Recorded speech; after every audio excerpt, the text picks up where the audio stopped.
নাম বলবেন আপনার? নদী। নদী। নদী হচ্ছে আপনার নাম। বর্তমানে বয়স কত? 22 বছর শেষ, 23 বছর পা রাখছি। 23 বছর। আপনি কি করেন পেশায়? আমি পেশায় এখন ফ্রি বাসায়। আচ্ছা, এই অনুষ্ঠানে আপনি এসেছেন, আপনি সিক্রেটস অনুষ্ঠানটা সম্পর্কে জানেন জি। এবং এই অনুষ্ঠানে মানুষ নিজের ভুলগুলো, অপরাধগুলো এখানে কনফেস করে, স্বীকার করে এবং আপনি সেটা করতে যাচ্ছেন পুরো অনুষ্ঠান জুড়েই।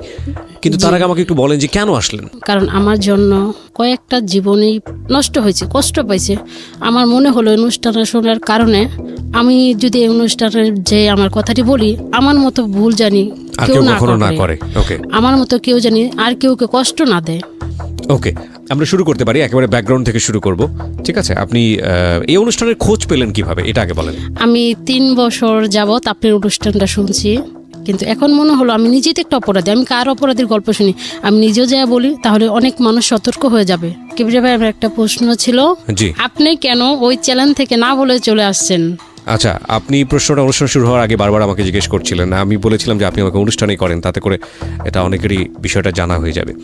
প্রথম কথা হচ্ছে যে এটা না বলা না, এটা আমি যখন একটা রেডিও থেকে অন্য কোনো রেডিওতে যাচ্ছি, তখন আমি যদি বলি যে আজকের পর থেকে আমাকে শুনতে পাবেন ঢাকা এফএমে, ওই রেডিওতে বসে, এটা খুবই নন প্রফেশনাল শোনা যায় এবং এটা ওই রেডিও পারমিটও করে না, তাই না? সুতরাং না বলে না আসলে। তবে হ্যাঁ, আমার হয়তো আরও একটু বলা উচিত ছিল যে আমি খুব শীঘ্রই অন্য একটা রেডিওতে জয়েন করতে যাচ্ছি, সেখানে আমাকে আপনারা শুনতে পাবেন। কিন্তু আমি সেটা বললেও যে সেখান থেকে সেটা প্রচার করা হবে এমন তো কোনো গ্যারান্টি ছিল না। হ্যাঁ, এবং আমি জানি যে এরকম অনেক মানুষই, আমি এখন পথে ঘাটে, হাটে মাঠে ঘাটে আমার সঙ্গে দেখা হয়ে যায় যে ভাই আপনি রেডিও ছেড়ে দিলেন কেন? ওকেই প্রশ্ন করে অনেকেই। আমি তো ভাই রেডিও ছেড়ে দেইনি। আমি যেদিন থেকে আমার পূর্বের স্টেশন ত্যাগ করেছি, এই ঢাকা এফএমে জয়েন করেছি, সেদিন তার পরের সপ্তাহ থেকেই আমি রবিবার এবং বুধবার দুটো অনুষ্ঠান নিয়ে আপনাদের সঙ্গে আছি এবং এই অনুষ্ঠানের কন্টেন্টগুলো সেম, প্রেজেন্টেশনের ধরনটা একটু আলাদা এবং তারপরেও আমি দেখেছি যে অনেক মানুষই এখন পর্যন্ত জানে না যে আমি ঢাকা এফএমে কাজ করছি। হয়তো ধীরে ধীরে জেনে যাবে আর কি। হ্যাঁ কিবরিয়া ভাই, কারণ আপনি যেদিন বলছেন আজকে অনুষ্ঠানে লাস্টে দিয়ে আমার কিছু কথা শুনতে পারবেন, সেদিন মানে কি কিবরিয়া ভাই কি বলতে চাই, এতদিন যাবত সেজন্য অপেক্ষা তো করছি। অপেক্ষা তো করার পরে দেখি সে আর চ্যানেলে থাকবে না। সে কোথায় যাবে, কি কারণে যাবে, কারণটা কি একটু তো জানাবে, না ফেসবুকে তো জানাবে। এর জন্য জানেন আমি অনেক কান্না করছি সেদিন রাত, আমার ঘুমেই হয়নি। কারণ আপনাকে আমি কখনো দেখিনি, আজকে আমার জীবনে প্রথম দেখা। তারপর আপনি কণ্ঠ শুনে আর আপনার ব্যবহার আচার এতটা ভালো, সেটা থ্যাংক ইউ। আমার সামনে বসে প্রশংসা করছেন, আমার কিছুটা বিব্রত লাগছে। Thank you very much. আপনাদের এই ভালোবাসা নিঃসন্দেহে সেটা আমার জন্য অনেক বড় পাওয়া, সৃষ্টিকর্তার কৃপা। আমরা মূল জায়গাটা থেকে শুরু করতে চাই। বুঝতে পেরেছি অনেকেই কষ্ট পেয়েছেন, কিন্তু ধীরে ধীরে খুঁজে পাবে আমাকে, আমি এটা বিশ্বাস করি। কারণ বাংলাদেশের লার্জেস্ট নেটওয়ার্ক হচ্ছে ঢাকা এফএম এর। সো টুডে অর টুমোরো সবাই এটা জানবে, খুঁজে পাবে। ওকে, নদী, একেবারে ব্যাকগ্রাউন্ড যেটা বোঝাচ্ছি যে আপনি যে আজকে যে জায়গাটায় এসে উপনীত হয়েছেন এবং আপনি বুঝতে পারছেন যে আপনার যে ভুলগুলো, অপরাধগুলো, সেই ভুল আর অপরাধের পেছনে তো একটা শক্তিশালী কারণ আছে। সেই ছোটবেলা থেকেই আমি শুরু করতে চাই যে কিভাবে আপনি ধীরে ধীরে এই জায়গাটায় এসছেন। আমার মা হেরা 3 ভাই, আমরা 3 বোন 2 ভাই। তখন আমার বড় বোন হলো, তারপরে আমি হলাম, তারপরে আমার আরেকটা বোন হলো। এই কারণে আমার আম্মু আমার ছোট খালাম্মার কাছে আমাকে দিয়ে দেওয়ার কারণে, তখন আমার খালাম্মার শুধু নতুন বিয়ে হয়েছে, আমি শুনছি বড় হয়ে, তখন তার কোনো ছেলে মেয়ে ছিল না, তার হাজবেন্ড দেশের বাইরে থাকতো। এই জন্য আমার ছোট খালাম্মা আমাকে নিয়ে নিল। নিয়ে নেওয়ার পরে তারপরে আমার মা আমার কোনো খরচপাতি দিত না, আমার বাবাও দিত না, আমার খালাম্মা চাইতেও না, বলতো আমার হাজবেন্ড বাইরে থাকে, তুই থাক, আমারই তো মেয়ে, বোনের মেয়ে, আমার মেয়ে। বয়স যখন 5 বছর, তখন আমার খালাম্মার ঘরে আমার একটা বোন হলো। বোন হওয়ার পরে তারপরে আমাকে স্কুলে ভর্তি করে দিল। আমি স্কুলে যাওয়ার সময় আমার বোনকে দিয়ে আসি, আবার নিয়ে আসি। তারপরে আস্তে আস্তে যখন আমি 6-এ উঠলাম, আমি আবার খুব সাইকেল চালাতে পছন্দ করতাম। আমি সাইকেল নিয়েই, স্কুলটা অনেক দূরে ছিল, সাইকেল চালিয়ে স্কুলে যাইতাম। সাইকেল চালিয়ে স্কুলে যাওয়ার পথে কয়েকটা ছেলেই প্রশ্ন করতো, এই মেয়েটা কেন সাইকেল চালিয়ে স্কুলে যায়? সবাই তো এইভাবে সাধারণভাবে যায়, পায়ে হেঁটে যায়, এই মেয়েটা কেন এই সাইকেল চালা যায়? আমরা ওই মেয়ের পাশে পাশে যাব। ঠিক আছে, যাক, সেই নিয়ে আমি কখনো প্রশ্ন করি না। তারপরে একদিন একটা ছেলে বলল, নদী তুমি কেন সাইকেল চালায় স্কুলে যাও? এটা কোন ক্লাসের? আমি তখন 6-এ ভর্তি হয়েছি। 6-এ ভর্তি হয়েছেন? হ্যাঁ। বললাম কি, দেখো আমাদের বাসা থেকে অনেকটা লেট হয়ে যায়, আমার বোনকে স্কুলে পৌঁছাই দিয়ে আমার স্কুল যাইতে হয়, আমার পায়ে হেঁটে যাওয়ার এত সময় নাই, এর জন্য আমি নিজে সাইকেল চালাইয়া যাই। তারপরে বললো ঠিক আছে যাও। এইভাবে তো ছেলেরা খারাপ ভাবে, গ্রাম সাইডে, এটা শহর হলে চলতো, আমি প্রতিদিন সাইকেল চালাই ওখানটা যাই, ছেলেটা প্রতিদিন দোকানে বসে থাকে, শুধু আমাকে ফলো করে। আমি আবার স্কুল ছুটি হওয়ার টাইমে বসে থাকে, যাওয়ার সময় বসে থাকে। একদিন আমি মেলাতে, বাড়ির পাশে মেলা হয়, বিরাট বড় মেলা, সেই মেলাতে গেলাম। মেলাতে যাওয়ার পরে সে আমার জন্য একটা গোলাপ নিয়ে দাঁড়ায় আছে, বলে নদী এটা তোমার জন্য। আমি কেন, এটা আমার জন্য? আমি এই গোলাপ দিয়ে কী করবো? গোলাপ তোমার চুলে পরবা, এই মেয়েদের চুলেই তো গোলাপ খুব সুন্দর লাগে। আমার আচ্ছা ঠিক আছে। পরে তারপরে আসলাম, তারপরে এইভাবে 6-এর জীবনটা পার হয়ে গেল। ছেলেটা এইভাবে শুধু তাকাই থাকলো। তারপরে 7-এ উঠলাম, উঠার পরে আর তার সাথে দেখা হয় না, সে কোথায় জানি চলে যায়। তারপর আমি এটে উঠলাম, এটে ওঠার 2 মাস পরে বিয়ে দিয়ে দিবে, আমাকে আর পড়াশোনা করাবে না। আমি অনেক দুষ্টু, সাইকেল চালাই, স্কুলে যাই, মানে আমাকে আর বিয়ে দিয়ে দিবে। একটা ছেলে আমাদের এলাকায় মেয়ে দেখতে গেল, মেয়ে দেখার পরে সে মেয়ে বাসায় ছিল না। আমি স্কুল থেকে আসছি, সে আমাকে রানিং অবস্থা দেখে আসলো। দেখে আসার পরে বলে কি এই মেয়েটা কার? আমি তো মেয়ে দেখতে আসছি, এই মেয়েটাকে আমার ভালো লাগছে, আমি একটু তার ফ্যামিলির সাথে কথা বলতে পারি। তারপরে একজনকে প্রশ্ন করলে মেয়েটা বাড়ি করে দেখাই দিল, ওই যে মুখ বাড়ি যান তৈলে পাওয়া যাবেন। তারপর যাওয়ার পর আমি তো তখন বাসায় ছিলাম না। কোন ক্লাসে পড়েন তখন? আমি তখন 8-এ ক্লাস 8-এ পড়েন। হ্যাঁ। তারপরে আমার আব্বু মার সাথে কথা বলে আচ্ছা মেয়ে তো বড় হয়েছে, বিয়ে দিবই, তাহলে তোমার বাবা মাকে নিয়ে এসো। তারপরে ছেলের বাবা ছিল না, মা ছিল, তারা খুব ছোট ফ্যামিলি ছিল, 1 ভাই 1 বোন ছিল, আর বোনের শুধু একটা মেয়ে ছিল। তারপরে তারা আসলো, আসার পরে এক দেখায় আন্টি পড়ায় রেখা গেল, বিয়ে হোক আর না হোক আন্টিটা পড়ে থাক। তারপরে পরে আমাদের ফ্যামিলিতে গেল, যাওয়ার পরে কিনো রকম, মানে তখন আমার বাবা মার চিন্তা ছিল কি আমার মেয়েকে আমি বিয়ে দিয়ে দেবো, সে যেই রকমই হোক। আসলে কিন্তু তখন আমার বয়স রানিং 14 বছর চলতেছিল। তখন আমার হাজবেন্ডের বয়স প্রায় 40-এর কাছাকাছি হয়েছে, কিন্তু তার টাকা পয়সা ছিল, অনেক টাকা পয়সা ছিল, কিন্তু এর জন্য বিয়ে দিবে। ছেলে হোক না বয়স্ক হোক, বয়স, তা তো টাকা আছে, বাড়ি আছে, গাড়ি আছে, মান সম্মান আছে, দিয়ে বিয়ে। মেয়ে তো অবশ্যই হ্যাপি থাকবে, সুখে থাকবে। তারপরে আমি তো ছেলেকে যে একদিন দেখছিলাম, তারপরে মানে পরে শান্তি পরে রেখে গেলো, তারপরে একদম সরাসরি বিয়ে। তারপরে বিয়ে ভালোই হয়েছে, মানে দুমদাম করে বিয়ে হয়েছে। বিয়ে হওয়ার পরে আমাকে যখন বাসা নিয়ে আসলো, তখন আমি দেখি, তারপর এখন নিজে চোখের সামনে দাঁড়ায় দেখি কি, যখন বাসর রাত্রে এটা কার সাথে বিয়ে দিছে, সে তো আমার মনে হয় আমার বাবার বয়সের সেম, সে আমাকে এই ছেলের সাথে কেন বিয়ে দিলে? আমি তারপর তাকে বললাম আপনি আমাকে কেন বিয়ে করলেন? আমি তো তোমাকে বিয়ে করছি, তোমাকে একা বিয়ে করিনি, তোমার বাবা মাকে সাক্ষী রেখে বিয়ে করছি। তাহলে বিয়ে করছি, তারপরে ঠিক আছে সংসার করতেছি। তখন স্বামী কী জিনিস আমি বুঝতাম না। মাঝে মাঝে শাশুড়ির সাথেও ঘুমাই থাকতাম, মানে এই রুমও ঘুমাই থাকতাম, ওই রুমও ঘুমাই থাকতাম, মানে কোনো ছিল না। তারপরে বললাম কি আমাকে এখন একটা ফোন কিনে দেবেন, আমি তো বাবা মার সাথে কথা বলতে হয়। কি বলবেন? ওকে এখন তোমার ফোন কিনে দরকার নেই, এখন তুমি ফোনটা কি করবে? তুমি এখন তোমার যখন একটা বেবি হবে তখন আমি তোমাকে ফোন কিনে দেবো, এছাড়া দিব না। আর ফোন তোমার চালানোও নিষেধ। আর একটা কথা সে বলে রাখছিল শুরুর থেকেই, তুমি কখনো পর্দা ছাড়া বাইরে যেতে পারবে না, তুমি সবসময় পর্দা করে বাইরে যাইবা, তুমি বিনা কারণে গেটের বাইরে বেরোতে পারবে না। আমার সে এখনো পর্যন্ত গেটের বাইরে বেরোতে দেয় না, গেটে বাইরে বেরোতে পারবো না। ঠিক আছে, তখন তো বুঝি না বেরো, গেটে বাইরে না বেরোলে কী হবে? পুরো পাশটা তো ঘরের ভিতরে থাকতেই পাইতাছি, তোর দরকার কি গেটে বাইরে দেওয়ার দরকার? তো যাই না। তো এমন কথা হতে একদিন সে আমাকে আমার বাবা বাড়ি নিয়ে যাওয়ার পরে, মানে বাবা বাড়িতে আসতেছি, তখন বাসে ওঠার পরে একটা লোক পাশাপাশি সিটে বলছে কি ভাইয়া আপনার মেয়েকে কি শ্বশুর বাড়িতে নিয়ে আইতেছেন? আমি তখন এই কথাটা শুনে কি জানেন না, আমি অনেক কান্না করছি। আমি তারপরে থেকে ভাবি তার সাথে আমি আর কখনো বাইরাবো না। তখন আমি বরখা ছাড়াই বাইরেছিলাম। যখন এই কথাটা বললো আপনি কি ভাই আপনার মেয়েকে শ্বশুর বাড়িতে নিয়ে আসতেছেন, আমি কি রে আসলে কি আমি এটা ভাবি? সে বয়স সবাই তো ভাবে, না হলে সে কেন এই কথাটা বলবে? তখন আমার হাজবেন্ড প্রশ্নের উত্তর দেয়নি, প্রশ্ন উত্তর না দিয়ে আমি কান্না করতেছি। তারপরে সেই লোকটা বুঝতে পারছে আমি তার ওয়াইফই হব, এর জন্য কান্না করতেছি। তারপরে বলল থাক, মানুষের কথা কি হয়। তারপরে আমি বাসায় এসে কিছু বলিনি, আমি তারপরে এভাবে শুয়ে থাকার পরে তারপরে আমার আস্তে আস্তে মানে একটা বেবি পেটে আসলো। বেবি পেটে আসার পরে সে আমাকে এমনি তো বাসা থেকে বাইরে যেতে দেয় না, একদম নিষেধ। এখন যখন 1.5 মাস বেবির বয়স পেটে, তখন বললো তোমার এখন থেকে গেটের বাইরে যাওয়া একদম নিষেধ, শুধু ডাক্তার চেক আপ করবে, বাসায় এসে ম্যাডাম আসবে। 12 তারিখে ডেট ছিল, আমাকে 5 তারিখে সিজার করবে, নর্মালি বাচ্চা নেবে না। তবে 5 তারিখে নেওয়া যাওয়ার পরে মানে তখন আমার বয়স 16 বছর। নেওয়া যাওয়ার পরে হাসপাতালে অনেক ডাক্তাররা অনেকটা রাগ হচ্ছে, এত অল্প বয়সের মেয়ে, আপনি এখনই মা।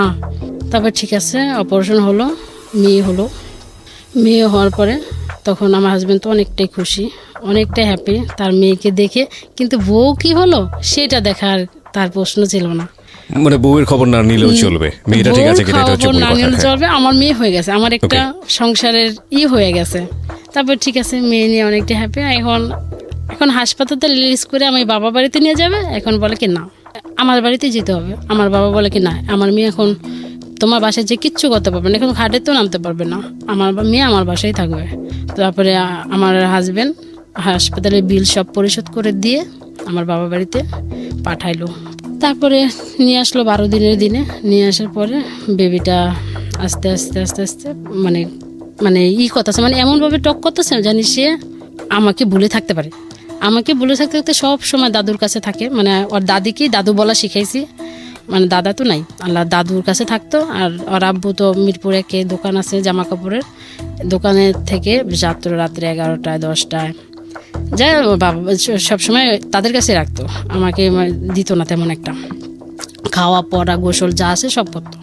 করার পরে তারপরে একদিন তার আস্তে আস্তে দেখি কি তার শরীরে পরিবর্তন আসতেছে, মানে সে স্বাভাবিকভাবে সুস্থ না, আমি দেখতেছি শুধু অসুস্থ হয়ে যাচ্ছে। মানে আপনার মেয়ের কথা বলছেন আপনি? না, আমার হাজবেন্ডের কথা বলছি। আচ্ছা, মানে সে সেখান থেকে কি অসুস্থ হয়ে যাচ্ছে, মানে যখন আমি স্বামী কি জিনিস বুঝতাম না, মানে সে তখন একটু আগ্রহ ছিল। যখন আমি বুঝতে চেষ্টা করলাম সে আমার স্বামী, তাকে দিয়ে আমার সবটাই দরকার, তখন সে আস্তে আস্তে তো দুর্বল হয়ে গেল। দুর্বল হওয়ার তারপরে থেকে আস্তে আস্তে কিবরে ভাই মানে সে আলাদা রুমে থাকা শুরু করলো। এটা বিয়ের কতদিন পরে? বাচ্চাটা হওয়ার 6-7 মাস পর থেকে। আচ্ছা, বাচ্চাটা হলো কত বছর পরে? বাচ্চাটা বিয়ে 3 বছর পরে হয়েছে। 3 বছর পরে হয়েছে, তার মানে 3.5 বছর 4 বছর পর্যন্ত আপনাদের রিলেশনশিপ একরকম ছিল, ভালোই বলা যেতে পারে। মানে একরকম না, মানে তখন আমি স্বামী কি জিনিস বুঝতাম, তখন আপনি বুঝতেন না, কিন্তু মানে যা স্বাভাবিক চলতো। আচ্ছা, কিন্তু তারপরে যখন আপনি বোঝা শুরু করলেন, যখন আমি সেই সময়টাতে সে আলাদা রুমে থাকা শুরু করলো, তাই বলতে চাচ্ছেন? আচ্ছা, ওকে, আমরা এখানে একটা বিরতি নেব প্রিয় শ্রোতা, ছোট্ট একটা বিরতি। আজকে যেই সিক্রেটসটা এখানে রিভিল হচ্ছে সেটা একটা মানুষের ব্যক্তি জীবনের গল্প, কিন্তু এটা আমাদের সমাজে কিন্তু এই ঘটনা একক না, খুব বেশি রেয়ার না। এই ভদ্রমহিলা কত বড় ভুল করেছে বা কত সিক্রেটস আজকে এখানে রিভিল করবে সেটার ব্যাকগ্রাউন্ডে রয়েছে আমরা। ছোট্ট একটা বিরতির পর আমরা আবারও ফিরবো মাত্র সিক্রেটসে। আপনারা শুনছেন ঢাকা FM 90.4। এই অনুষ্ঠান চলাকালীন সময় আমাদের ইউটিউবে আপলোড হচ্ছে, আপনি চাইলে ইউটিউবে চলে আসতে পারেন এবং অবশ্যই আমাদের চ্যানেলটি সাবস্ক্রাইব করতে ভুল করবেন না। সাবস্ক্রাইব করার পর পাশের বেল বাটনটি অন করে দেবেন, তাহলে আপনার সেলফোনে আপনি জানতে পারবেন আমরা কখন কখন নতুন কন্টেন্ট আপলোড করছি। আমাদের ইউটিউবের ঠিকানা হচ্ছে www.youtube.com/DFM904। আমি আবারও বলছি youtube.com/DFM904। প্লিজ সাবস্ক্রাইব করবেন। প্রিয় শ্রোতা, আপনাদের অসংখ্য অনুরোধে, চাপাচাপিতে এবং জোর করাতে একটা বিশেষ অনুরোধ আমাকে রাখতে হচ্ছে। সেটা হলো, বেশ কিছুদিন আগে বইয়ের ব্যাপারে আমি একটা অফার দিয়েছিলাম যে বইটি যদি আপনি প্রিয় মানুষকে উপহার দিতে চান এবং তাকে যদি আমার পক্ষ থেকে কিছু লিখে দিতে চান তাহলে সেই সুযোগটি থাকছে। মাত্র 2 দিনের জন্য অফারটি দেবার পর অসংখ্য অনুরোধ আসে এবং এরপর অফারটি বন্ধ হয়ে যায়। আমি সবার জন্য এই অফারটি আরও একবার ওপেন করছি। এখন থেকে শুরু করে আগামী 2 দিন আবার ওই অফারটি আমি দিচ্ছি। যদি আপনি এই বইটি কাউকে উপহার দিতে চান, যে বইটি বাজারে এসছে আমার জীবন গল্প এবং সিক্রেটস, এবং তাকে যদি আপনি কিছু লিখে দিতে চান তাহলে যেটা করতে হবে, আপনাকে ফোন দিতে হবে এই নাম্বারে। নাম্বারটি হচ্ছে 0963871771। আমি আবারও বলছি 09638771771। ফোন দেওয়ার পরে আপনি কল সেন্টার থেকে কিছু নির্দেশনা পাবেন, সেই নির্দেশনা অনুসারে আপনি কাজ করবেন এবং আমি অতি দ্রুত আপনার হাতে বইটি পৌঁছানোর ব্যবস্থা করব। এই অফারটি শুধুই এই নাম্বারে ফোন করে যারা বইটি অর্ডার করবেন তাদের জন্য প্রযোজ্য, অন্য কোথাও থেকে এই অফারটি প্রযোজ্য হচ্ছে না। শুধু এই নাম্বারটি থেকে যারা বইটি অর্ডার করবেন, অ্যাডভান্স অর্ডার, ঢাকা সহ সারা বাংলাদেশে। হ্যাঁ, নদী, আমরা যেখানটায় ছিলাম তারপর আমি মাঝে মাঝে বলি কি আপনি কেন এই রুমে থাকেন, বলে আমার তো কাজ থাকে, ব্যবসা বাণিজ্য করি, ব্যস্ত থাকি, তোমার কাছে তো মানে এতটা বেশি বয়সে এত রাত পর্যন্ত রাত্রে জেলা কাজ করলে হিসাব টিসাব করলে তুমি তো বিরক্ত হবে। আমি কি সব সময় আপনি তো কাজ করে আমার রুমে যেতে পারেন, আমি ঘুমাইতাম, আমি ভাবতাম সে আসবে, আমি তারপরে মানে অপেক্ষা থাকতে থাকতে ঘুমাই পড়তাম। এখন দেখি কি রাত পাটে সকাল হয়ে গেছে, এখনও সে আসেনি, ওই রুমেই শুয়ে পড়ছে। তারপরে শুয়ে থাকার পরে তারপরে একদিন আমি নিজের থেকে ওই রুমে গেলাম। ওই রুমে যাওয়ার পরে আমি বলছি আমি এখন আপনার কাছে কিছু চাই। এখন তুমি কি চাও? আমি আপনি স্ত্রী হয়ে যা যেতে পারি তাই চাই। কয় সরি আমি এখন দিতে পারবো না। দিতে পারবেন না কারণটা কি? আমি এখন সন্দেহ ঢুকলো, সে কেন এমনটা করে, কেন একটা স্বাভাবিক ছেলে তো এমনটা করবে না। আমার বেবি হয়েছে দেখে আমার কাছে আসে না, না কি কারণটা কি আমি এখন জানবো। আরও মানুষও তো বেবি হয়, তার হাজবেন্ড কি তাকে রেখে চলে যায়? তারপরে এখন দেখি মানে সে এখন বাসাও আসে লেট করে, মানে ভাবে আমি এখন যদি তাড়াতাড়ি বাসায় যাই সে তো অবশ্যই আমাকে এই প্রশ্নটা করবে, আমার কাছে আসতে যাবে, এই জন্য সে লেট করে বাসায় ফিরত। হ্যাঁ মানে আগে আসতে 9টা 10টা অথবা 10:30। এখন দেখি 12টা 1টা এমন আছে, 2টো বেজে যায়। বাসা আসার প্রশ্ন করলে বলে এই বন্ধুদের সাথে ছিল, এটা ছিল, এটা ছিল। তাহলে দেখি এখন সে আমাকে কিন্তু সময় দিচ্ছে না। এমন সময় একটা বিয়ের প্রোগ্রাম পড়লো, নাচ করতে পারি বিয়ের অনুষ্ঠানে, মানে আর কেউকে দাওয়াত না করলো, মানে বিশেষ করে আমাকে দাওয়াত করবে, মানে আপনি গিয়ে নাচানাচি করবেন। ওকে, ওদিন বিয়েতে তো গেছি, মানে বাচ্চা তখন এই 9-10 মাস হবে। মানে আমার শাশুড়ি বাবা ভালো ছিল, বলতে আচ্ছা ঠিক আছে তুমি যাও, বাচ্চা তো পিটার খায়, বাচ্চা আমি দেখে রাখছি। আমি দেখে রাখছি, যাও। মানে আমরা মানে একটা বিয়ে হলে সবকিছু আলাদা করে কিনে নিই, যে ধরেন আজকে এই বিয়েতে জামদানি পরবো, মানে সবাই এক কোয়ালিটি জামদানি, মানে ওই রকম সবাই। আমার শাশুড়ি আবার টাকা দিল, বল আচ্ছা ঠিক আছে নিয়ে আসো। নিয়ে আসলাম, তারপরে আমরা পার্লারে সেজে প্রোগ্রামে যাওয়ার পরে সেরকম পরে আমার হাজব্যান্ড কিন্তু যায়নি। তারপরে তো গায়ে হলুদ গেল, তারপর তো বরযাত্রী, মানে হিন্দুদের বিয়ে তো রাত্রে হয়, তাহলে আমাদের এখানে 11টা থেকে 12 সাবার পোড়াবাড়ি বিয়ে। জি। তারপরে আমাদের মিরপুর থেকে যেতে তো বেশি সময় লাগে না, 12টার দিকে গেল, 3টা লকডাউনে বিয়ে, তো 1টা বাজে যায় পৌঁছাই যাবো। তারপরে আমার হাজব্যান্ড বরযাত্রীতেও যাবে না, কিন্তু আমাকে যেতে হবে, কিন্তু আমারও এনজয় করতে ভালো লাগে, আমিও যাই থাকি, সবসময় তো মন মোটা হয়ে থাকি, তাহলে যাই মজা করি। তারপরে যখন আমি সাভারে গেলাম পোড়াবাড়ি যেতে, আমি এখানে থামিয়ে আপনাকে একটা প্রশ্ন করতে চাই। ইন দ্য মিন টাইম আপনি আপনার, যেহেতু এটা একটা বেসিক নিড মানুষের জীবনে, আপনি আপনার হাজব্যান্ডকে কোনো ভালো ডাক্তার দেখিয়েছেন, বা সে নিজে কোনো ডাক্তার দেখিয়েছে, বা আপনি তাকে বলেছেন যে তোমার যে শারীরিক সমস্যা আছে সেটা নিয়ে তোমার ডাক্তার কাছে যাওয়া উচিত? হ্যাঁ, কিভাবে আমি ডাক্তার দেখাইছি ওই সময়টাতে বিয়ে বাড়ির ঘটনার আগে? হ্যাঁ দেখাইছি। আচ্ছা, দেখানোর পরে ডাক্তার বলছে সব কিছুরই একটা শেষ আছে, মানে আপনার হাজব্যান্ড বিয়ে করছে লেট করে ঠিক আছে, কিন্তু আগে বাইরে সময় কাটাইছে, এই কারণে এই জিনিসটা হয়ে গেছে। বাইরে সময় কাটিয়েছে মানে হচ্ছে মানে বাইরে অন্য মেয়েদের সঙ্গে তার সম্পর্ক ছিল। ওকে, যেটা বুঝতে পারছি যে ডাক্তার যেটা বললো যে এটা আসলে ট্রিটমেন্টে গেলেও এটা কিওর হওয়ার মতো ব্যাপার নেই, না ঠিক হবে না। ওকে ঠিক আছে, বলুন বিয়েবাড়ির ঘটনা। যে বিয়েতে গেলাম, তারপরে তখন আমার একটা পার্সোনাল সিম ছিল, মাত্র 2-3 দিন আগে, যে হঠাৎ একদিন মানে ওই রাত্রেই চিটাগাং থেকে একটা ফোন আসলো রং নাম্বারে। তারপরে আমি খেয়াল করতে পারলাম না, 1 আসলো না 2 আসলো। তারপর বললাম কি আপনি মানে কোনটায় ফোন দিয়েছে? বললো কি 22-এ ফোন দিয়েছে। আমি এই নাম্বারটা আপনি কোথায় পেলেন? বললো কি মন থেকে নিয়েছি। মন থেকে নিয়েছেন কেন? নিলাম মন থেকে, মানে ওই ছেলেটা মন থেকে নাম্বারটা নিজের থেকে, মনটাকে মানে ছেলের মন থেকে, ও আচ্ছা আচ্ছা, নিজের মন থেকে অজান্তেই টিপে টিপে বের করেছে, হ্যাঁ ইচ্ছা করে নাম্বারটা বানায় আমার ফোনে কল আসছে। যদি কোনো ছেলে হয় আমি বন্ধু করব, আর যদি কোনো মেয়ে হয় আমি প্রেম করব। ওই কি অস্বাভাবিক কথা কেন বলেন? তারপরে বিয়ে হলো, বিয়েতে মানে ছেলেটা তখন অনেক ফোন দিচ্ছিল, মানে আমিও কথা বলছিলাম। তারপরে আমি ভাবি থাকি একটু ফান করি, মজা করি, একটা বিয়েতে আসছি এমনি তো মজা, আরও মজা করি। তারপরে ওই বিয়েতে মানে বিয়ে হতেছে, তারপর মাঝে যখন ভিডিও আসে তখন ফোনটা আমি রেখে দিই, মানে রাইনা থেকে রেখে দিই। তারপর বিয়ে হলো, বিয়ে হওয়ার পরে তখন ভিডিও ক্যাসেট বাইরেছে, তখন দেখে আমার অনেক নাচ, সবার নাচের তো আমার নাচের বেশি। তখন আমার হাজব্যান্ডকে মানে তারা আবার কিছু নাচ ভিডিও করে রাখছিল ফোনে, ওইটি ফেসবুকে ছাড়ছে, আমার হাজব্যান্ডের সাথে ফ্রেন্ডশিপ তো চলে আসছে। তারপর বলে দেখো তুমি বিয়েতে যে এমন করে নাচো, তোমার তো পর্দা ছাড়া বাইরে যাওয়া নিষেধ, আপনি নিষেধ করছেন ঠিক আছে, এতো বাড়ি ঘরে বিয়ে যেতেই হবে, আর তো আমার বাবার বাড়ি এলাকা না, আপনার এলাকায়। তারপরে বললে ঠিক আছে আর কখনো কিন্তু বিয়ের প্রোগ্রামে যেতে পারবে না। আমি বললাম এখন আমি আপনার কথা আমি আর রাখতে পারবো না, আপনি আমাকে কোনো দিক দিয়ে হ্যাপি করতে পারতেছেন না, আপনি কোনো কি দিতে তোমাকে হ্যাপি করতে পারতেছি না, টাকা পয়সা যা লাগে সবই তো দিতেছি, আমাকে দিলে কি হবে, আমি তো নিজে অসুস্থভাবে বসবাস করতেছি। তখন মাথায় বুদ্ধি আসলো এইভাবে একা জীবনের থেকে কারোর সাথে বন্ধুত্ব করে জীবন কাটানো ভালো হবে। আমার সময়টা তো কাটবে, আমার মনটা তো ভালো থাকবে। একা একা জীবন মনে হয় চলবে না। কিন্তু এই যে কথাটা আপনি বললেন, এখানে আমার কিছু জিনিস জানার আছে। একটা যেটা হচ্ছে যে আপনার হাজব্যান্ডের একটা বড় সমস্যা ছিল, সেটা ঠিক আছে, কিন্তু এছাড়া বাকি যে দায়িত্বগুলো পালন করা উচিত, আপনাকে একটু সময় দেয়া কিংবা অন্যান্য কাজে সহযোগিতা করা, আপনাকে প্রায়োরিটি দেওয়া বিভিন্ন কাজে, এগুলো সে করতো ঠিক মতো? জি না, কি এগুলো সে করতো না? না না, মানে সকালে 8টার দিকে দোকানে যেত, দুপুরে সকালেও বাইরে খাইতো, দুপুরেও বাইরে খেতো, শুধু রাত্রে মাঝে মাঝে রাত্রে বাসায় খেতো, না তিনও বেলায় সে বাইরে খেতো। তার মানে আপনার সঙ্গে দেখা শুধু ওই রাতের সময়টুকু, তাও হতো না কারণ সে অন্য রুমে থাকতো? হ্যাঁ, স্বপ্নের মতো। কত সময় যদি স্বপ্নের মতো জাগনা পেতাম তাহলে দেখতে হতো, না তো হতো না। আমি আবার মানে অপেক্ষা করতে করতে। মেয়েটা কোথায় থাকতো? আপনার কাছেই থাকতো? না, মেয়েটা তার দাদুর কাছে। দাদুর কাছে থাকতো। তার মানে আপনার সারাদিন একা কিভাবে কাটতো? শুধু একা একা থাকতাম, কাজের মেয়ে এসে কাজ করে যেত। ব্যাকগ্রাউন্ডটা ভালো করে শুনবেন। স্টোরিগুলোকে যারা এন্টারটেইনমেন্টের জায়গা থেকে নিচ্ছেন, তাদের জন্য আমাদের সরি বলা ছাড়া আসলে কিছু বলার নেই। কারণ এই গল্পটা শুনছেন হয়তো মজার জায়গাটা থেকে অনেকেই, আপনার জীবনেও এমন ঘটনা ঘটতে পারে, সাবধান হন। এবং সবসময় একটা কথা বলি, যে ভয়াবহ বিষয়গুলো এই সিক্রেটস অনুষ্ঠানে উঠে আসে, সেগুলো শুধু সেই সব মানুষদের জন্য না, যাতে করে আপনার জীবনে না ঘটে সেই জন্যে। সুতরাং আমাদের অনুষ্ঠানের নদীকে আঙ্গুল তুলবেন না, আপনি আঙ্গুলটা আপনি আপনার দিকে ঘোরান, যাতে করে আপনার জীবনটা নদীর মতো না হয়, প্লিজ। সো এই স্টোরিগুলোকে কেউ এন্টারটেইনমেন্টের জায়গা থেকে নেবেন না।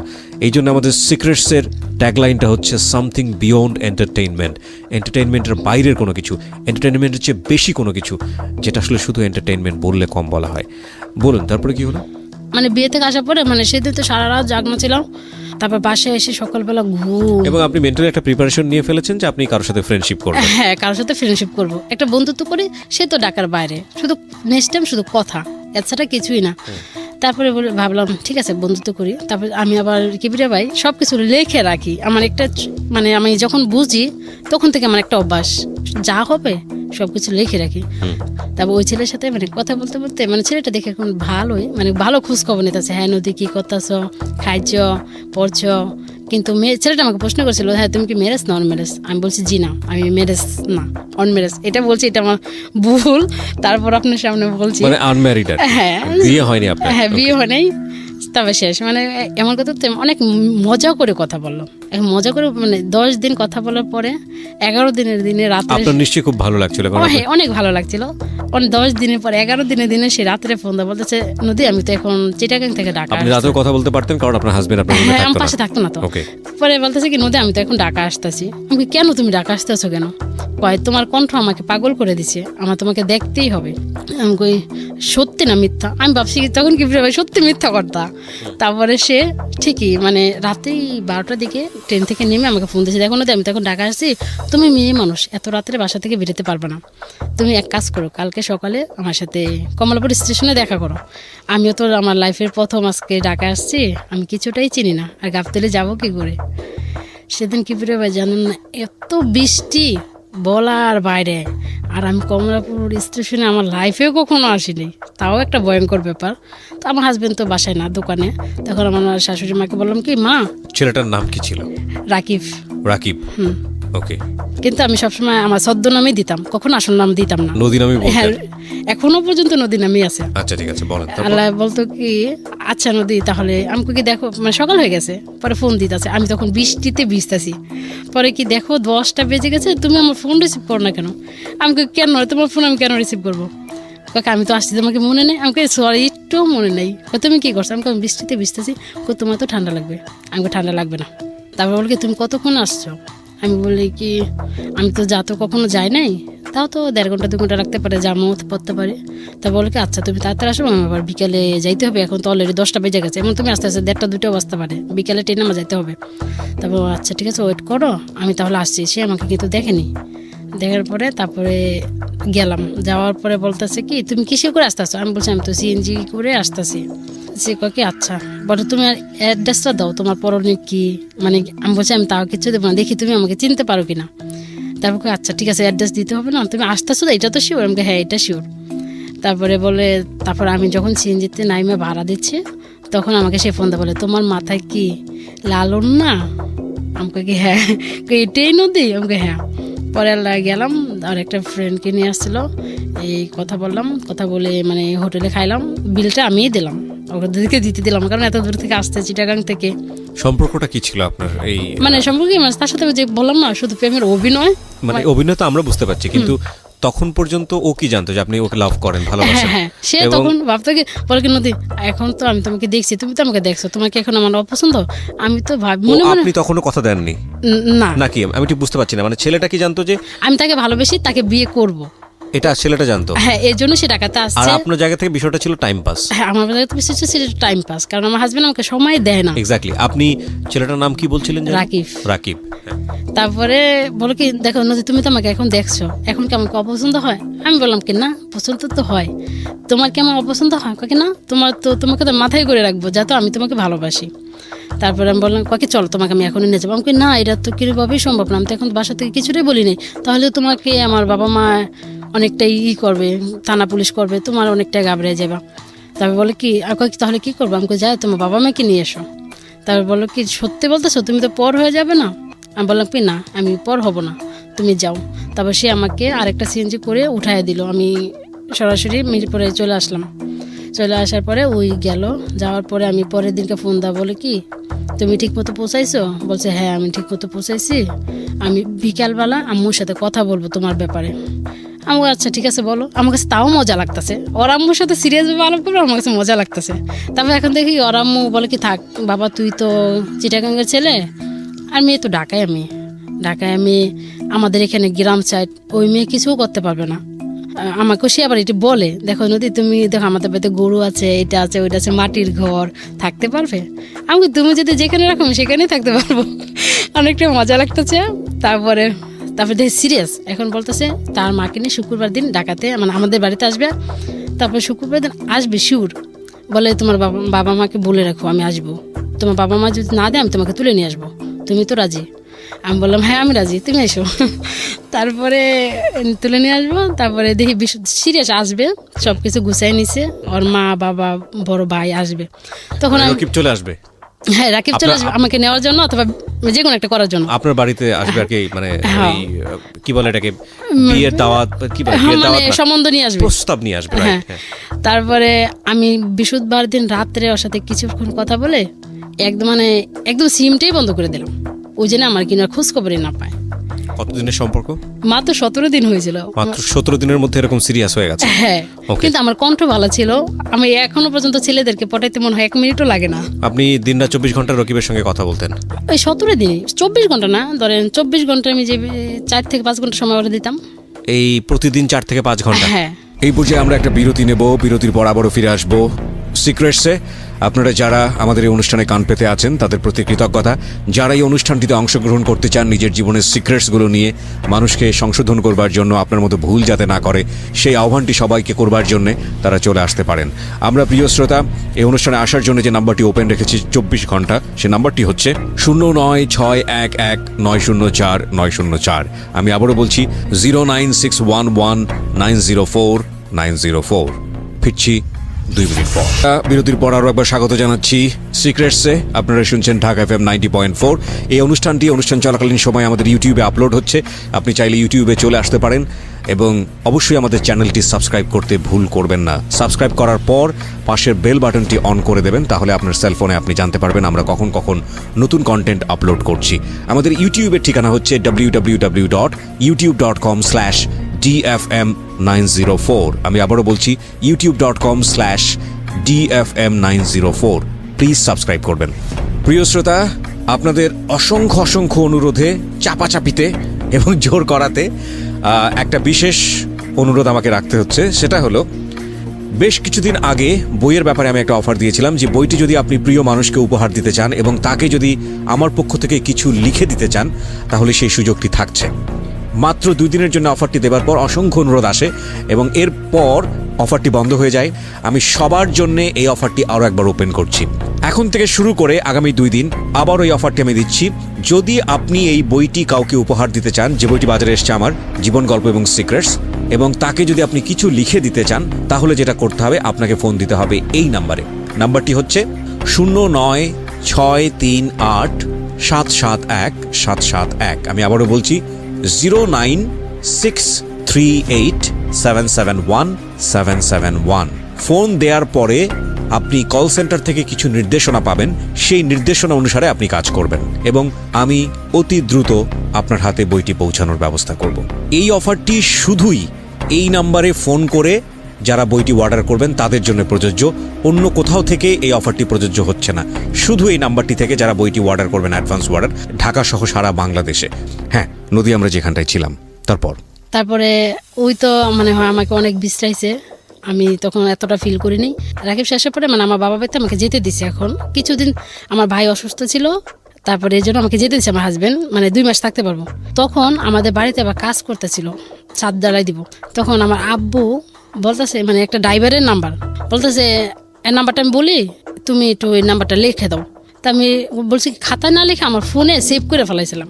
তো আমি কতদিন পর আব্বুর নাম্বারটা দিয়েছি, সঙ্গে সঙ্গে দেওয়ার পরে মানে নাম্বারটা তো আমার ফোনে ছিলই। তারপরে আমি ওর একটা মিস দিলাম, মিস দেওয়ার সঙ্গে সঙ্গে ওই ব্যাগ দিল। ব্যাগ দেওয়ার পরে অনেকটা দুষ্টামি করতে করতে, আমার বোনও ছিল তখন, আমার বোনটা অনেকটা বড় হয়ে গেছে, তখন দুষ্টামি করতে করতে অনেকটা কথা বলতে বলতে মানে ওই আমাকে প্রেমের অফার করা শুরু করলো। এখন থেকে ভালোই তো কথা তো হচ্ছে। আমি তাকে একদিন বলছি, তুমি কি ঢাকার না ঢাকার বাইরে? সে বলছে আমি চাঁদপুরের, কিন্তু মিথ্যা কথা, সে ছিল ঢাকারই। ওকে, নাম কি ছিল? তার নাম ছিল ইসলাম।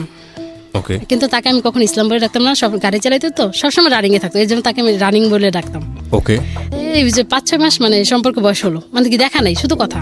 কিন্তু হচ্ছে আমাকে অনেকটা লাভ করতো মনে হয়। মানে একদিন যদি তার সাথে আমি কথা না বলতাম, পরের দিন আমার ফোনে 200 টাকা পাঠিয়ে দিত। আমাকে এত টাকা পড়ে কেন, এত টাকা দাম কি? এমন সময় আমার ফোনে 5,000 টাকাও জমে গেছে, প্রতিদিন 100 টাকা করে পাঠাইতো। একদিন কথা না বলে 200 টাকা পাঠাইতো। তাই আমি চলতে চলতে বলে কি, নদী আমি তো এখন বর্ষাকাল ফ্রি আছি, তোমার সাথে একটু দেখা করতে চাই, মানে মিরপুর মাজার রোড দেখা করতে আসবে। বলকে আসবে তো? পরে আমি আচ্ছা ঠিক আছে আসবো। বলছে আচ্ছা ঠিক আছে, আমি বাসা থেকে বাইরে যেতেছি, তুমিও বাইরে যাও। মানে তখন মাথায় একটা কাজ করছে, বাসা থেকে বাইরে যেতেছে, আমারও বাইরে তো, তাদের চাঁদপুর থেকে আসতে এত সময় লাগে, এত কম সময়? তখন বলছে এখানে একটা ফলের দোকান আছে, তুমি এখানে দাঁড়াও। যার পর দেখি সে রিক্সা করে, সাদা লুঙ্গি পরে, কালো শার্ট পরে, মানে মানে আশেপাশে আসলে যেভাবে আসে ওইভাবে আসছে। এখন দেখি সে মানে তার সাথে আমার সম্পর্ক হয়েছে, এটা আমি বিশ্বাসই করতে পারি না।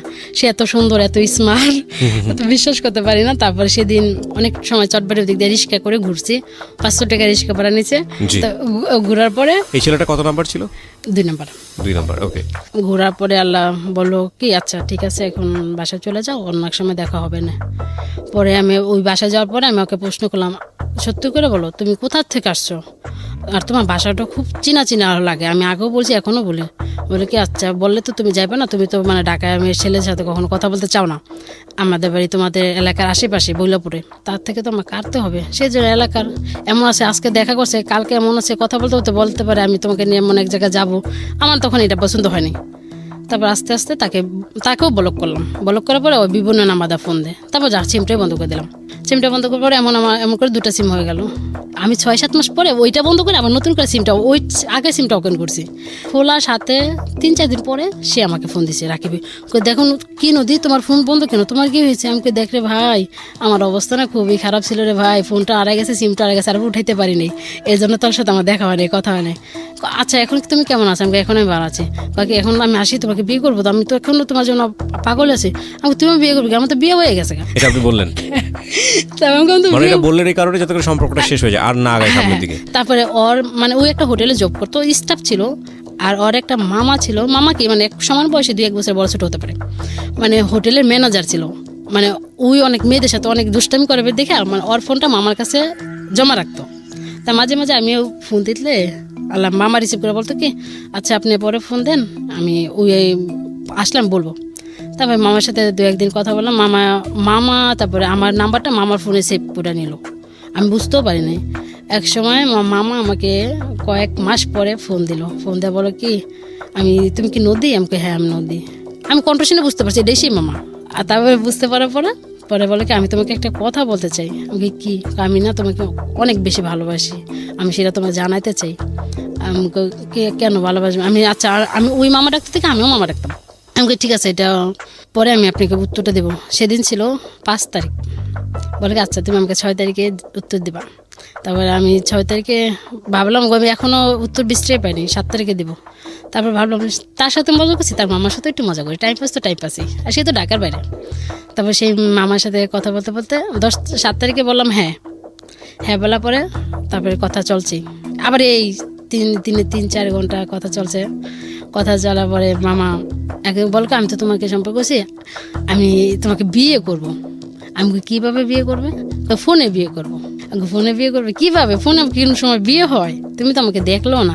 ওকে, আমি তোমাকে দেখি নাই, তোমার কণ্ঠ শুনে আমি তোমাকে ভালোবাসি। তুমি আমার ফেসবুক আইডিতে ঢুকে আমাকে দেখো। আমি চাবো না তুমি আমাকে ফ্রেন্ডশিপ পাঠাও না, শুধু আইডিতে ঢুকে আমাকে দেখো। তারপরে ঠিকই আমি তাকে দেখলাম, দেখি কি আছে মোটামুটি ভালো। আমাকে থাক, দেখছি তো ছেলে হলে হয়েছে। মানে আপনার ভিতরে একটা পৈশাসিক আনন্দ হচ্ছিল তখন আর কি, ছেলে হলে ultimately। হয়েছে, যেমনই ছেলে হলে হয়েছে। তারপরে 15 তারিখে বলে আমি একটা মাজারে যাবো, সেদিন ছিল শুক্রবার। আমি একটা মাজার যাবো, মাজারে যেয়ে আমি যা যা বলবো তুমি মানে হ্যাঁ বলবে। আমি আচ্ছা ঠিক আছে, মানে মাজারে গেল, যাওয়ার পরে বিয়ে যেভাবে হয় ওইভাবেই মানে বলতেছিল। তারপর লাস্টে বলে কি আচ্ছা তুমি কবুল বলো। তারপর 3-3 বার কবুল। আমি এমনি মজা করে বললাম, আমি তো মজা ফান। সে কিন্তু আমাকে দেখে নাই, মানে ওইভাবে ওই আমাকে স্ত্রীর ভাবে মেনে নিচ্ছে। পয়লা বৈশাখ আসলো। পয়লা বৈশাখ আসার পরে মানে ওই আমাকে বলতেছে আর তুমি তো আমার স্ত্রী, তুমি তো আমার কাছে কখনো কিছু চাও না, শুধু স্ট্যাম্প ফোন, তোমার ফোনে যখন কিছু টাকা না থাকলে আমি শুধু টাকাটা পাঠাই, এছাড়া কিছু চাও না। তাহলে এখন পয়লা বৈশাখে তোমার জন্য 5,000 টাকা পাঠাই, একটা বিকাশ নাম্বার দাও। আমি কি না 5,000 টাকা কেন পাঠাবা? আমার তো কিবরিয়া ভাই মানে টাকা পয়সার কিন্তু কিছু অভাব নেই, আমি টাকা দিয়ে কী করবো? আমার শুধু একটা এনজয় করা, মজা করা, এটাই। তারপরে তোর তুমি আমাকে স্বামী হিসেবে মানো না? আমি কি মানবো না কেন? তোর টাকা নিবে না কেন? আমি বললাম আচ্ছা এখন লাগবে না, এখন রাখো, আমার যদি কখনো দরকার লাগে আমি তোমার কাছে চেয়ে নেবো। আচ্ছা ঠিক আছে, আমি রেখে দিলাম, তুমি কিন্তু চেয়ে নিবে, এটা আমার কাছে আবদার। একসময় বুঝতে পারলো এত ওয়েটিংয়ে, ওর বাবা মা বুঝতে পারলো এত আমার ছেলের ফোন দোকান থেকে আসার পরে এত ওয়েটিংয়ে কেন থাকে। মানে ওর বাবা মা ওর জানার আমতেই একটা মেয়ে ঠিক করে রাখলো। ওর মার অসুস্থর কথা বলে ওকে বাসায় নিয়ে গেল।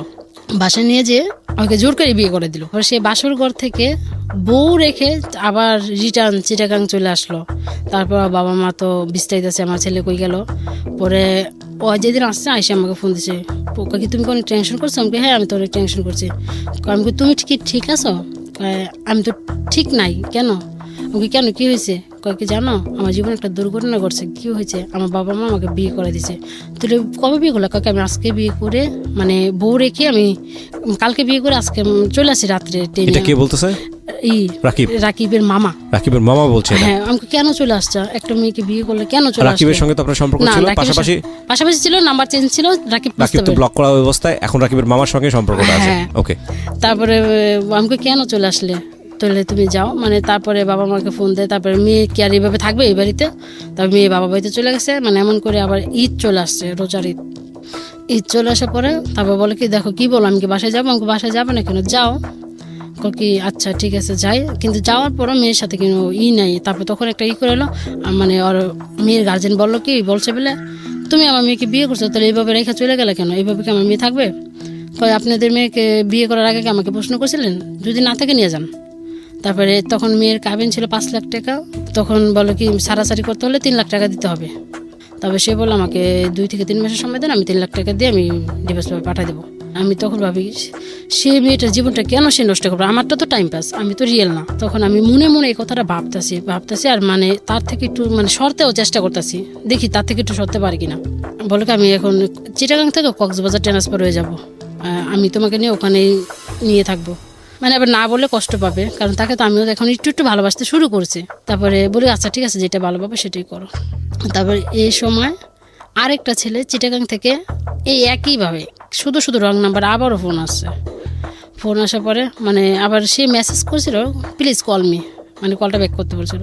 তারপরের দিন আমি ব্যাক দিয়েছি, ব্যাক দেওয়ার পরে দিয়ে একটা ছেলে মানে চিটাগাং ভাষায় কথা বলো তো আমি বুঝতে পারি না, কি বলে না বলে কিছুই বুঝি না। তারপরে মানে কথা বলতে 1 সপ্তাহ মতো কথা বললাম। আমি এখন ভাবি কি থাক, ওকে তো আমার বলতে হবে, যে করেই হোক তাকে বলতে হবে। একদিন ছেলেটা অনেকটাই ভদ্র ছিল। সে মুরগির ব্যবসা করে। তারপরে সে 2টার দিকে মানে খাওয়া দিয়ে বাসাতে বাইরে আমাকে ফোন দিছে, মানে যাবে 4টার দিকে, মানে বাসাতে বাইরে আমাকে ফোন দিছে। ফোন দেওয়ার পরে কথা মানে বলতেছে। তারপর আমার কাছে আচ্ছা অনেক কথা তো শুনলাম, আমি আপনার সাথে একটা কথা বলতে চাই। কি কথা বলো? তারপরে বললাম আমি না আপনাকে ভালোবাসি। আপনি কি বলেন? হ্যাঁ বলেন অথবা না বলেন, যেগুলো একটা এখনই বলেন, তাহলে বলক মারবো। তারপরে বলে কি ঠিক আছে তুমি একটা কথা বলছো, আমি এটা এখন অ্যান্সার দিব না, দিব পরে। আমি কতক্ষণ পরে? দিব পরে, এটাই। তারপরে মানে তারপরে তখন 2টার আড়াইটার দিকে বলছি। তারপরে এমন করতে মানে কিছুক্ষণ পরে ফোন দেয়, কিন্তু আমাকে কি অ্যান্সার কি বলছি না এখন না পরে। তারপরে রাত 3টা বেজে গেল। তখন ছিল বুধবার, আপনি অনুষ্ঠান ছিল একটা পর্যন্ত অবশ্যই জেগে থাকতে হবে। তারপর অনুষ্ঠান শোনার পরে আবার ফোন দিয়েছি, পরে বল কি আচ্ছা আমি আর 1-1.5 ঘন্টা লাগবে, ফ্রি হয়ে তোমাকে জানাবো। তারপরে ফ্রি হয়ে জানালো হ্যাঁ আমি তোমার অ্যান্সারে রাজি হওয়ার পরে তারপরে মানে এবার কথা চলতে আছে, ওর মাল শেষ হয়ে যায় 3টা 3:30, ওই বাসা যায় 6টায় 7টায়, মানে তখন পুরো কয়েক ঘন্টা আমাকে সময় দেওয়ার পরে মানে রাকিবের মামা আমাকে লক দিচ্ছে, তখন আমি না ঠিক আছে, আমি যেটা বুঝতে পারছি সেটা হচ্ছে যে আপনি চাচ্ছেন রাকিবের মামার বিয়ের সংসারটা ভেঙে না যাক, হ্যাঁ এবং এই জন্য আপনি মানে আস্তে আস্তে ওর জীবন থেকে সরে যেতে চাইতেছি, মানে যখন অন্য কারোর উপর ইনভলভ হচ্ছেন। হ্যাঁ ওকে, আমি ভাবছি তাকে আমি 3-4 ঘন্টা সময় দিলাম, এখন যদি আমি 2 ঘন্টা সময় দিই আমার আস্তে আস্তে ও কমে যাবে। এটা তো আপনার জন্য নেশার মতো হয়ে গেছে, হ্যাঁ, আপনার আমার কারো না জন্য কারোর সঙ্গে সেটা- কথা বলতেই হয়, হ্যাঁ না হলে আপনার ভালো লাগে না, রাইট? হ্যাঁ আমারও কথা বলতে হয়। Okay. তারপরে আমি তার লাইফ থেকে সরে যাব, অন্য কারো লাইফে যাই একটু এনজয় মজা করব। তারপর আমি এখন ওই ছেলের সাথে কথা বলে মাঝে মাঝে রাকিবের মামা আমাকে ফোন দিয়ে ওয়েটিংয়ে পায়, আমার ফোন ওয়েটিং পেলে ওর মাথা অটোমেটিক গরম হয়ে যাবে। আর ওই যে মিঠু এই ছেলেটা অনেকটাই ভালো, মানে ওয়েটিংয়ে পাইলো, মানে একটা ভুলভাল দিয়ে একটা প্রশ্ন দিয়ে কাটাতে পারতাম, তাহলে ভাবি 2টা সিম নেই 2টা ফোন থাক, তাহলে দুজনকে সময় দিতে পারবো। তারপরে ওই রাকিবের মামা কি করলো, এক পর্যায়ে মেয়েটাকে ডিভোর্স দিয়ে দিল। ডিভোর্স দিয়ে দিল? হ্যাঁ ডিভোর্স দেওয়ার আগে আপনার সঙ্গে কথা বলেছিল যে এরকম? না আমাকে বলে নেই। ডিভোর্সটা কি আপনার কারণেই হয়েছে? আমি ভাবি মনে হয় আমার কারণেই হয়েছে, আমি তো যদি তাকে এমন করে ভালোবাসার অফার না করতাম, মানে এমন করে না জড়াইতাম, তাহলে তো মনে হয় ডিভোর্স তো হতো না। কিন্তু আপনার সঙ্গে জড়ানোর পরে তো সে বিয়ে করেছে, হ্যাঁ তাহলে সে বিয়ে কেন করলো? বিয়ে বাবা মা জোর করে করছে, যদি বলছে যদি বিয়ে না করস তাহলে আমি আর তোর বাবা মারা যাব। ঠিক আছে ঠিক আছে, তো ডিভোর্স হয়ে গেল। হ্যাঁ তারপরে মানে কথা বলতে মানে এক সময় দেখি কি মানে ওয়েটিংয়ে পাইলো, রাত বাজে 2টা, মানে ওই ছেলেও ফোন দিয়েছে, মিঠুও ফোন দিয়েছে, রাসেলও ফোন দিতেছে, মানে ওয়েটিংয়ে পাওয়ার পরে বললাম কি আমার রাসেল তুমি এই মুহূর্তে কল দাও, মানে এই মুহূর্তে আর অডিও কল তো মানে হয় না। ওকে, পরে রাসেলটা হলো যার বউ ডিভোর্স হয়ে গেছে, রকিবের মামা, হ্যাঁ হ্যাঁ আর আরেকটা ছেলে যে মিঠু। হুম রাসেল এবং মিঠুর দুজনের সঙ্গে আপনি চালিয়ে যাচ্ছেন। হ্যাঁ Okay. পরে বললাম কি তার আবার 2টা ফোন কিনলাম, তাহলে কথা কি মানে 2 হেডফোন দিয়ে 2 জনই লাইনে রাখতাম, দুজনের সাথে একই কথা চালাই যেতাম। মাঝে মাঝে কোনোটা রাগ করে আমাকে উল্টা পাল্টা কথা কমো, তাহলে একটা না একটা রাগ করে কাইটা দেবো, তাহলে একটার সাথে চালিয়ে যাও। এগুলো একটা গন্তব্যহীন একটা রিলেশনশিপ, এবং আপনার জায়গা থেকে যে শুধু টাইম পাস, মানে হ্যাঁ, কিন্তু আপনাকে তাদের কোম্পানি সাথে- দেওয়ার কেউ নাই, এটার উপর বেসিস করে আপনি ছেলেদের সাথে এই ধরনের মিথ্যা হ্যাঁ, অভিনয় করে time pass যাচ্ছেন। করতেছি। আচ্ছা, তো এই সম্পর্কের মধ্যে কি অনৈতিক, পুরো সম্পর্কটাই অনৈতিক? তারপরে জিজ্ঞেস করছি, আপনাদের মধ্যে ভার্চুয়ালি কোনো মানে ফোনের মাধ্যমে কোনো অনৈতিক সম্পর্ক তৈরি হতো কিনা? হ্যাঁ ওকে, ঠিক আছে, বলেন তারপর। তারপরে একদিন মিঠু বলতেছে দেখো নদী, তুমি তো আমাকে কখনো তোমার ইমো নাম্বারটা দিলা না, তোমার হাতে তো অ্যান্ড্রয়েড সেট আছে, তোমার ফেসবুক আইডি আমি পাইছি, আমাকে তুমি দেখো রে ফেসবুক আইডি করতে পাইলাম, আমি মনের টানে সব পাইতে পারি। কিন্তু আসলে সেটা ছিল মিথ্যা কথা, মানে আমার থেকে ফেসবুক আইডিটা নেওয়ার জন্য। তারপর আমি ফেসবুক আইডিটা দিলাম, ফেসবুকে ঢুকে দেখো বলো কি মাশাআল্লাহ তুমি তো একদম পাগল করা রূপ নিয়ে আমাকে পাগল করে দিয়েছো। তো কাকে ঠিক আছে তুমিও আমার আইডিতে। ওটা কি রিয়েল ছবি ছিল আইডিতে? হ্যাঁ রিয়েল ছবি ছিল। ওকে, আমরা এই ফাঁকে প্রিয় শ্রোতা নদীর একটা ছবি আমরা আমাদের ফেসবুকে দেখাচ্ছি, স্টুডিও পিকচার যেটাকে বলে। আপনারা চাইলে ওনাকে দেখার জন্য আসতে পারেন। আমাদের ফেসবুকের ঠিকানা www.facebook.com/kibriya.rj। আমি আবারও বলছি www.facebook.com/kebriya.rj। পেজটি RJ কিবরিয়া নামে আছে, প্লিজ লাইক দিয়ে দেবেন। ফেসবুকে আইডি দেখলো আপনার। হ্যাঁ, তারপরে মানে এমন করে কথা হচ্ছে, তারপর আমিও তার মানে আমি যেরকম ছেলে পছন্দ করতাম, মানে বলতাম তোমার কোন ধরনের ছেলে পছন্দ, তা বলতাম আমার মানে ছেলেদের মানে থাকবে সুন্দর হ্যান্ডসাম হালকা হালকা দাড়ি, মানে এরকম ছেলে। দেখি কি তার আইডিতে ঢুকে ঠিক আমি যেরকম পছন্দ করতাম ঠিক একই রকম কিবরিয়া ভাই। তারপরে বললাম কি তুমি তো একদম দেখার মতো ছেলে, পছন্দ হয়েছে? আমাকে হয়েছে তো। তারপর রাকিবের মামা মানে এমন করে তারপর এক সপ্তাহ পরে বলো দেখো নদী আমি তোকে ডিভোর্স দিয়ে দিছি, তুমি কি বলো? তুমি আমাকে তো বললে না কেন ডিভোর্স দিলে কেন? পরে আমি তারপরে সেদিন 21 তারিখ ছিল, আমি বললাম কালকে 22 তারিখ, তুমি কালকে ফোনে একটু এমপি ঢুকে আমি তোমাকে একটু ভিডিও কলে দেখবো, মানে সেই দেখাই হবে শেষ দেখা। তো আচ্ছা দেখলাম, দেখার পরে বললাম কি তুমি আমাকে আর কখনো দেখতে পারবে না, আমি তোমার জীবন থেকে চলে যাবো সারা জীবনের জন্য। সে ওই মনে হচ্ছে আমি কিনো দুর্ঘটনা ঘটাবো, কিন্তু আমি কিছুটাই করবো না। তারপর সেদিন থেকে আর আমি সব জায়গাতে ব্লক করে দিলাম, যোগাযোগ নেই। তারপর সে নতুন একটা আইডি খুলে আমাকে ফ্রেন্ডশিপ পাঠাইছিল, তারপর সেটা আমি অ্যানসার করছি, আমার ছবি টবি কিছুই ছিল না। কিন্তু ওই মাঝে মাঝে করতো, মানে আমাকে নিয়ে অনেক কথা বলতো, নদী তুমি আমাকে কষ্ট দিও না, ফিরে আসো আমার জীবনে যেখানেই থাকো। আমি ঘটনাকে একদম সংক্ষিপ্ত করে ফেলতে চাই। আপনি এরকম কতগুলো ছেলের সঙ্গে জড়িয়েছেন এখন সব মিলিয়ে? এই 12-13 জন হবে। 12 থেকে 13 জন। এবং এদের ব্যক্তি জীবনে অনেক ধরনের ক্ষতি হয়েছে আপনার এই সম্পর্কের দ্বারা। আপনার কি ক্ষতি হয়েছে? আমার ক্ষতি হয়েছে কি, মানে আমাদের এলাকার মানে একটা ছেলে আমাকে কাকিমা বলে রাখতো। আমাদের না ছেলেদের বাড়ি হয়েছে মানে সিঙ্গারে, মানে আমাদের এখানে ভাড়া থাকতো। আমাদের বাড়িতে গেটে ঢুকতো না, মানে ফলো করতো। সে এমনি মাঝে মাঝে আসতো, কথাবার্তা বলতো, শেষ। আমার শাশুড়ি মাও থাকতো, আমার বাগ্নিও থাকতো। মানে সে আসতে আমাদের বাসায়। আসার পরে মানে আমার মেয়েটা তখন আমার কোলে ছিল, মানে 8টা বাজে তো, মানে ছোট মানে ঘুমায় যাবে, ঘুমাচ্ছে। তখন আমি ওরে শোয়াইয়া মানে ই করলাম, মানে মুসুরিটা টানাচ্ছি। মুসুরি টানা সে মানে কয়েকটা সেলফি নিছে আমার। আমি জানি না সে কেন সেলফিটা নিছে, এমন নিছে সেলফিটা। নেওয়ার পরে মানে কিছু লোক মানে হঠাৎ করে মানে মেয়েটা শোয়ার পর মানে ওরা হঠাৎ করে আমার রুমে ঢুকে পড়ছে। আমার শাশুড়ি ছিল, বাগ্নি ছিল, ওরা ওই রুমে ছিল, আর ছেলেটা আমার রুমে ছিল।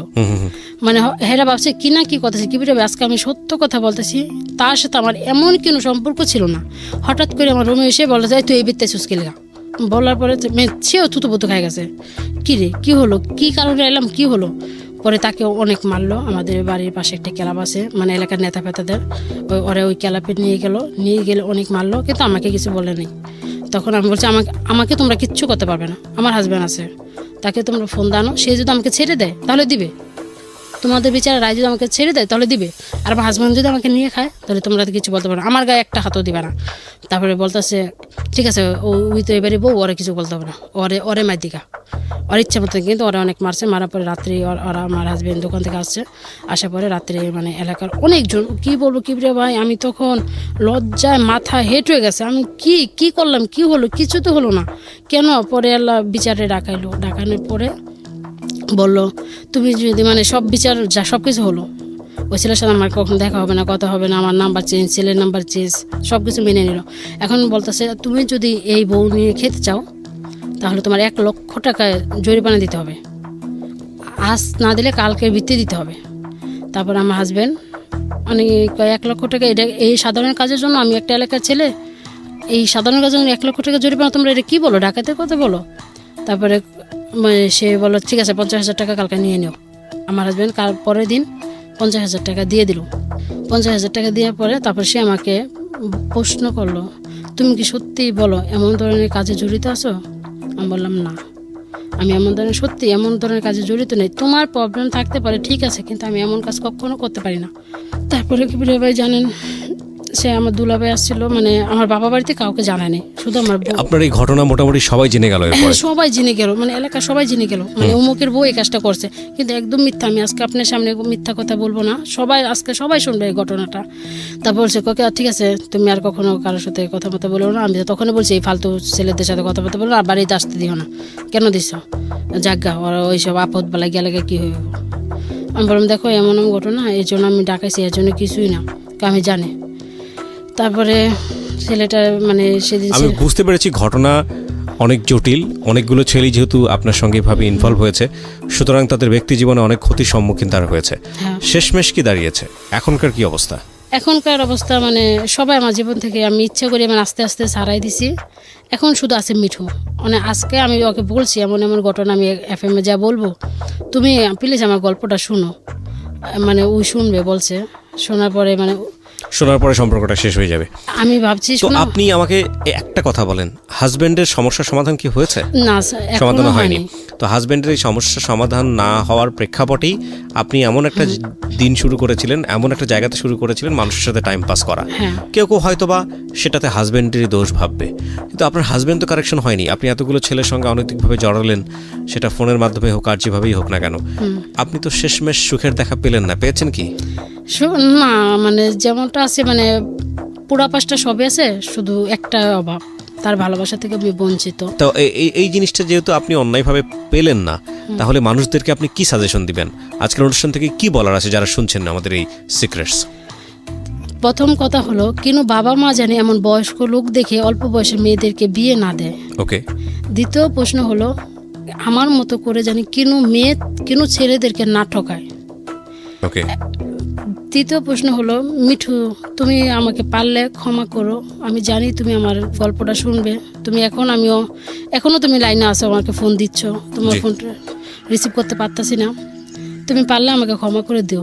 তুমি শপথ নিয়েছিলে তুমি মারা যাওয়া পর্যন্ত বিয়ে করবে না, তুমি আমাকে দেখে বিয়ে করতে রাজি হয়েছো। এবং কিবরিয়া ভাই আমি যে একসময় পর্যায়ে বলে দিছি, দেখো আমার বিয়ে হয়েছে, আমার একটা মেয়েও আছে। তারপরও সে রাজি। তারপরে বলে কি, আমার তো বয়স হয়েছে মোটামুটি অনেকটাই, 2 ভাই বিয়ে করছে, আমার বয়স হয়েছে, তাহলে আমি আমার ফ্যামিলি এক পর্যায়ে ফ্যামিলিকে বলে দিল কি, আমি ঢাকায় মেয়েকে বিয়ে করে ফেলেছি, আমার তো একটা বাচ্চাও হয়ে গেছে, তোমরা বকা সকা করবা দেখে আমি আমার বউ বাচ্চা বাসায় আনতে পারি না, তোমরা এখন কি বলো। তারপর এই কথা শুনে ওর মা ওকে অনেক অনেক আদর করে, বলে আচ্ছা ঠিক আছে, বিয়ে জানি করছস, তাহলে তো বউ বাচ্চা আনতেই হবে। মানে এতটা বেশি অ্যাডভান্স হয়ে গেছে হ্যাঁ, শুধু তারপরে- ফোনে কথা শুনে। হ্যাঁ, Okay. তারপরে আমিও ওর ফ্যামিলির সাথে কথা প্রিয় বলতাম। শ্রোতা, আমরা এখানে এন্ডিং মার্ক টানছি। আজকের এই স্টোরিটা অনেক বেশি ছোট ছিল, আপনারা নিশ্চয়ই জানেন। ছোট হওয়ার পেছনে একটা যুক্তিসঙ্গত কারণও আছে। নদীর সিক্রেটস এখানে শেষ হচ্ছে। ইনফ্যাক্ট এই স্টোরিটা আমরা আরও ইন ডিটেলে যেতে পারতাম, সেটা আমরা যাচ্ছি না এই কারণে যে বিষয়গুলো অনেক সময় রুচিসম্মত হবে না অনেকের কাছেই।